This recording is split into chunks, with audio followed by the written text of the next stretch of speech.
Hello everyone, in this video I'll be showing you a HEXBLADE Warlock multiclass with the Arcane Archer fighter in Baldur's Gate 3's patch 8. Now outside of honor mode we can get 3 attacks with this, similar to what an Arcane Archer fighter would get at level 11, but we get it at level 10. Now this is actually a cool combination because it lets you be the face of the party without having to worry too much, since we're going to be charisma focused. I actually think the best way to start is by starting with the fighter, because that'll give us constitution saving throw proficiency and heavy armor. If we start warlock and multiclass in the fighter, we only get medium armor proficiency, although I still think that the best armor selection for us will be medium armor. We're just going to start with the fighter here. So as for the fighting style, I think the defense works very well, giving us a +1 to our armor class while we're wearing armor, although archery can be decent too, but we're kind of doing a combination of things here. So for ability score spread, I think that it's best to actually build around our charisma and our dexterity. So we're going to take this up to 16. We're going to have our dexterity set to about 16 as well. And then we're going to have our constitution set to 14. There's a bit of an issue because the Arcane Archer also uses intelligence for its spell save DC on its arrow attack. So what you can do is use the helmet of the intelligence circlet in the early game to be able to mitigate that, because putting our points into there is a little bit difficult. However, there is other ways that we can help out with that, which I'll explore in the gear section of this video. So yeah, we're going to start off with that there, and then I'll also cover gear and the combat in this as well. So into level 2, we get action surge. You know the deal. This is huge. It gives us another action we can use per short rest, which is massive. And we're going to take the Arcane Archer here. So what's cool about this is if we took Eldritch Knight, it's a split caster. The Eldritch Knight, in theory, since it gets Booming Blade, is really great this patch 8, but we get Booming Blade from the Warlock. So for this, I'd recommend taking Guidance early game. That's really nice to have. Piercing Arrow is going to be one of the arrows that we definitely want to have, so this can shoot through and hit a ton of targets all at once. I also like the Shadow Arrow because you can blind targets, but we're going to have our own Darkness shenanigans. So I actually think that early game Banishing Arrow is actually really nice. You can banish a target. No, it doesn't have any downside really to this. You just get an arrow that can banish them.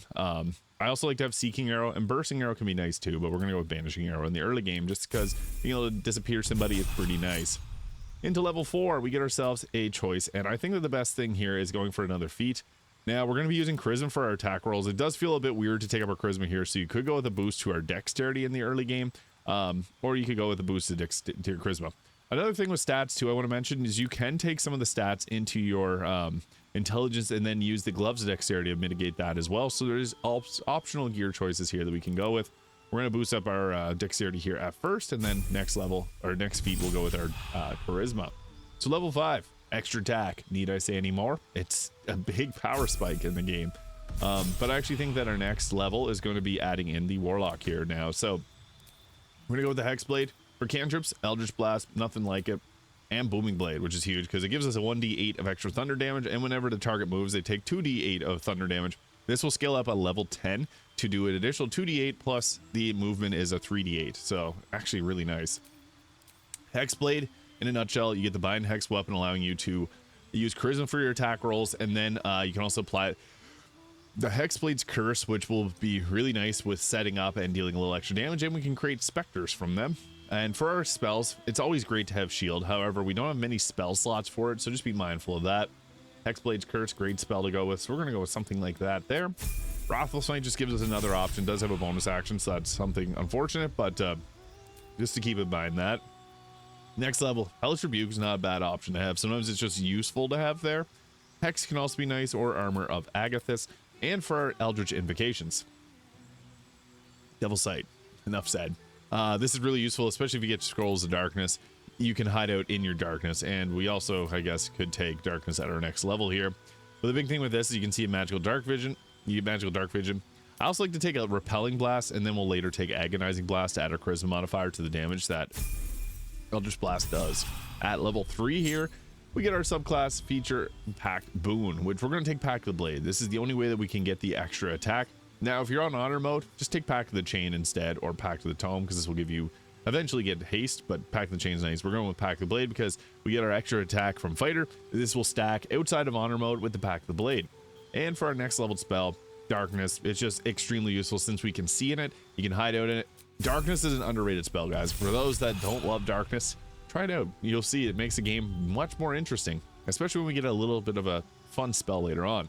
I'd recommend taking Bone Chill here. Some targets get shut down big time if they can't receive healing, so that's really nice. And for our next spell, Hold person's great, but I want to bring your attention to Shadow Blade here, doing a 2d8 of psychic damage. This will scale up as we get higher level spell slots as well. It's a powerhouse of an ability. And we're going to take up our charisma here to 18 here. Shadow Blade, it can give us some of the most high damage in the game. Now for our next leveled spell, Hunger of Hadar is really fun too, although this is a little bit tricky because it will damage targets, so we can't really hide it like we do with Darkness. And we're going to take the Agonizing Blast, adding our charisma modifier to the damage that we deal. So that's nice. And then once we get ourselves to level 6, we get the Accursed Spectre. When your ally or yourself within 18 meters slay a creature that is afflicted with the Hexblade's curse, you can raise the Accursed Spectre. 3 different ones, they do different attacks. They're pretty nice. A little extra tankiness for your team there. And for the next level, Fear is really good, or going with the counter spell. Misty Step's also another consideration, and also Hold Person too. I think Hold Person actually probably the best choice here because you can get critical hits off on your attacks with Booming Blade. Now we could go to the level 7 here. This will give us level 4 spells, which gives us Staggering Smite. I've been told that this is a good spell in certain circumstances. So it does use up your action and your bonus action and a level 4 spell slot, but you get an additional 46 of psychic damage. We're going to have Shadow Blade, which will give us additional psychic damage too, making this pretty good with the Resonance Stone, which will double it. So that 46 becomes like a 8d6 basically. It's more like 46 times 2, but very powerful. And we also get a Confusion spell here. This is one of the best ones I think. Book of Ancient Secrets can be nice. Prolong Rest, Ray of Sickness, Chromatic Orb, and Silence, but Dreadful Word's a little bit better, although it does use up your Warlock spell slot. So we're going to roll it with that there. You could go with a level of Fighter, but I think getting the Staggering Smite is worth it. Although we only have 2 of these that we can use, that extra 46 is quite nice in terms of damage if we don't have our Darkness set up. Now, I also recommend playing as a Drow because then you can get the Darkness spell from that spell list. But what this then will look like for gear. So as I mentioned, we'll be using the Warped Headband of Intellect here to set our intelligence to 17 for better save DC on our arrow attacks. However, if you want to forego that, Helmet of Arcane Acuity also works quite nice. Or you can just go with the classic Mask of Soul Perception for better attack rolls, meaning we'll land our hits more often. Or the Birthright for a +2 to Charisma. All of those are great options. The Cloak of Protection, although probably the best would be the Deathstalker Mantle. Or you can go Shade Slayer Cloak to increase your critical hit chance. Armor of Agility, this gives us 28 armor class. Pretty good for a spellcaster. I also like to take with our gloves. The Helldust gloves are going to be one of the best in slots. This will give us a bonus to our spells, save DC, spell attack rolls, and we'll get additional fire damage on our attacks. So that's also really nice. You could go with the Dark Justiciar Gauntlets for additional damage. If you want to use 2-handed weapon, you can go Gloves of Balanced Hand, and I mentioned the Gloves of Dexterity is another good option. Also, Evasive Shoes. However, there's a few other choices like the Boots of Stormy Clamor, which we can stack Reverberation whenever you inflict a condition upon a target, which our Hexblade Curse counts, and Ability Drain from the Illithid ability counts too. Descending Raid Nightwalkers if you got difficult terrain set up like Ice, but I like the Knife of the Undermountain King, so this will give us increased critical hit chance, which is pretty useful, and it has the Shadow Blade, which we're going to also use Shadow Blade.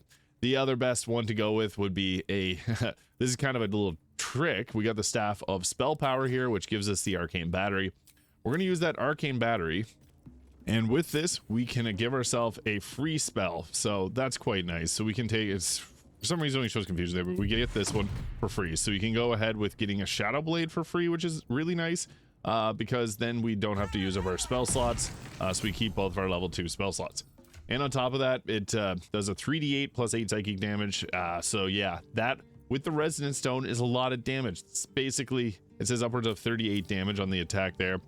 That can be doubled, so very, very effective. And then with Booming Blade, that's just a lot of extra damage too. And then the Hexblade's Bind Hex Weapon, which sometimes does cause issues with your Hex Weapon, so whenever you go ahead there, it's still 3d8, but sometimes it will change it down to a 2d8. My cape is stuck in my torso there, oddly. But this is crazy because then we got 3d8 plus a 4d6, and this damage is doubled just by nature of being close to an enemy. Crazy. So Booming Blade and then following up with Staggering Smite is really good because you get a Booming Blade per action, which is nice, especially if you have haste on your character. So I'll show off what this ends up looking like in actual combat. So yeah, this is pretty much a stealth archer. I literally just posted a stealth archer build for the Oblivion remaster, which released yesterday, so that's kind of funny timing. However, our best way to start off is usually Darkness, and if you get the Drow Darkness, that's even better because then you don't have to waste a level 4 spell slot on it, which we can use for our attacks. So the funny thing with Darkness is people don't know what's going on whenever Darkness gets applied. So we can go ahead here and go into our darkness. You can see there, they don't even know what's going on, even though if you aggro, people don't really care. So with this, we can just go and assassinate people that step into our darkness. So we'll go ahead here. What's also nice is the Shadow Blade gets advantage on attack rolls whenever it's against lightly or heavily obscured targets, which is darkness in a nutshell. So we'll just go with the free crit here to start off. 58 damage. We're not even technically in combat with them, which is kind of funny. So we can just go ahead here. 40 damage on that. This isn't actually going to start combat, which is cool. That's the best thing about darkness is you can take people out in it and they don't even know. So yeah, people just scramble around to try and figure out what's going on. But yeah, you can see now we got the prime opportunity. If you wanted to drop a Mind Blast, that would likely, you could position this and take out pretty much everyone in one single go. For the, I guess for balance purposes, I'm not going to move around and Mind Blade blast everybody because that'd be pretty, it'd just be crazy. So what we're going to do is we're just going to go over and stabbing everyone with our attacks here. 32 damage. Finally, that triggered it. The thing with darkness is sometimes it does cause issues with them figuring out what's going on. And they'll oftentimes just run around yelling, arrest them. Or try to unarmed strike us, which will likely have a 0 hit chance. Crazy. So yeah, darkness makes things happen weird. They try to shove me too. Now we can go ahead with our attack. So since we weren't in combat previously, we're now going to be able to one-shot there. So perfect. We're just going to go around taking everybody out one by one, unless we miss our attacks. So yeah, you can see there it's pretty good. And then we can go ahead with our action surge to continually take out more and more. We want to always go after archers like that, so they're kind of a priority target for us. But since we're all in darkness, we have a 90 close to 99% hit chance on most of these people, and we're just somehow missing this. So yeah, there we go with that. And then we got our bonus action attack there to at least do a little bit of extra damage on them. The thing is, dying in darkness, they can't hit you with a opportunity attack, so we can just end our turn safely in there. He's got the Hexblade's curse, so we can potentially take him out. And the thing is, they'll just do throwing attacks. Since their AI can't do a melee or range attack into darkness, they can only do throwing attacks. It's kind of funny. They'll just continually do throws at you, not having the greatest hit chance because our armor class is 28, and they're likely not spec'd out to have Tavern Brawler. So if you go against a Tavern Brawler, that's the only counter here, and there's not many in the game, if at all. So it just makes things a little bit easier abusing the darkness, because you can see there, we aren't getting hit with our 28 armor class, and they're just going to be kind enough to step right into the darkness there. He's making a melee attack, kind of ballsy, because he probably has like a 3% hit chance. And sometimes he'll just walk and just say, "You're coming with me." Also, what's fun about this is the Arcane Archer shots. So we can go ahead here, since there's multiple targets in a row, and blast away with this. Now, it's not the most damage, but hey, it's something. And then we also got our banishing arrows that we could use. That took out 2 of them there. And then we can go follow it up with a single melee attack here and miss our attack. That's fine, because we got lots of options. So if you really want to, you can break your concentration with a staggering smite if you need that final hit. But we can go ahead and banish targets here, so we'll try to banish this one. Banished. Goodbye. See you later. Night night. And it's funny, they're just banished, so not even going to be even in the encounter. So booming smite or booming blade here, super effective. Yeah, you can see there, that's a lot of different damage riders on their attacks. And then we can just follow this up with, we got our staggering smite if you really want to. Unfortunately, these do break both our concentration, so we're only really like attack that we can do freely is booming blade per action, which is still really nice. We can also just go with a seeking arrow too, which is kind of cool, so we can just blast them from range. And this can also apply fairy fire, although we always will pretty much have advantage on our attack rolls. It's still just nice to have that going there. So as we wait for them to return from their banishment, yeah, there he comes back, and he's going to try to attack me, which is fine because he's not going to hit me. I have not gotten hit once. This is crazy. This just goes to show how good darkness is in Baldur's Gate 3, where you can literally not even have to worry about them. We ran over our arrow shots, unfortunately, but when in doubt, we got Eldritch Blast. So, oh, unfortunately, there's somebody in my way, so we'll just take them out of the way. And we'll use, since I have haste on my character, we'll just go ahead and blast them, which is enough to take them out. So there is a very crazy Arcane Archer with the HEXBLADE Warlock. It's surprisingly powerful. We didn't even use any of our level 4 spell slots, but as you can see, staggering smites, crazy damage potential. We got Hunger Fadar there. You could have cast it on Darkness too, or we could have cast and created Shadow Blade.